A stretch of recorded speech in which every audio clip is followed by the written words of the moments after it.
নমস্কার বন্ধুরা, সবাই কেমন আছে? আশা করছি সবাই খুব ভালো আছে, সুস্থ আছে। আমরাও ভালো আছি। আজকে নিয়ে চলে এলাম সুন্দর একটা রেসিপি, মানে ফেলে দেওয়া পটলগুলো দিয়ে আজকে একটা দারুণ রেসিপি বানাবো। হ্যাঁ, ফেলে দেওয়াই বলবো।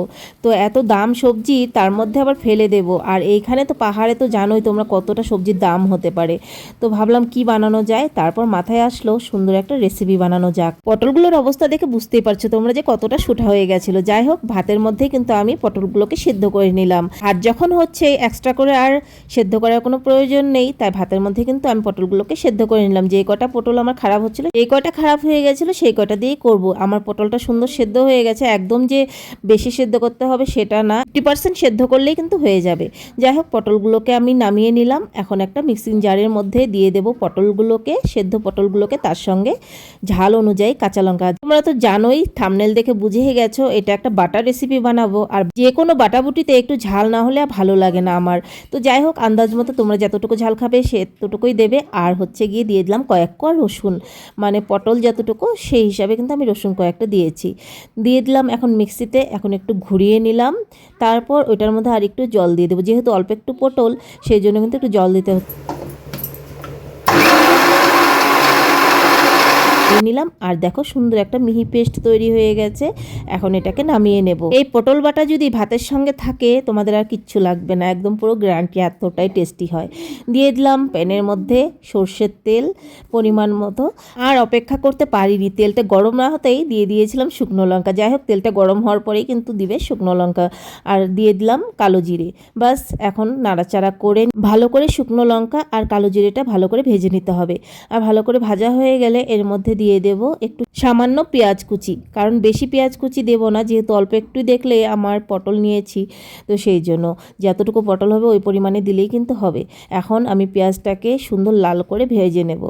আর আমি কিন্তু এখন পর্যন্ত কোনো নুন দেইনি। তো দেখো, কথা বলতে বলতে পেঁয়াজটাও আমার সুন্দর লালচে একটা হয়ে গেছে কালার।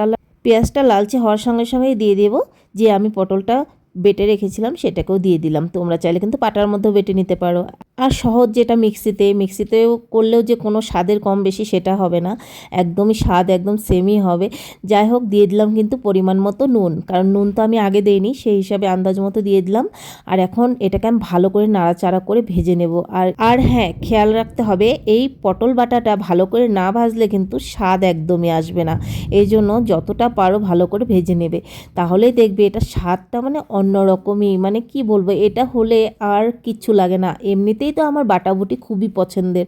আর গরম গরম ভাতে এই পটল বাটা একবার খেয়ে দেখো। আমার রেসিপি দেখে যারা খাবে, একবার হলেও আমাকে মনে করতে হবে যে এত সুন্দর একটা রেসিপি। যারা খাওনি এখনও, অবশ্যই একবার এইভাবে ট্রাই করে দেখো।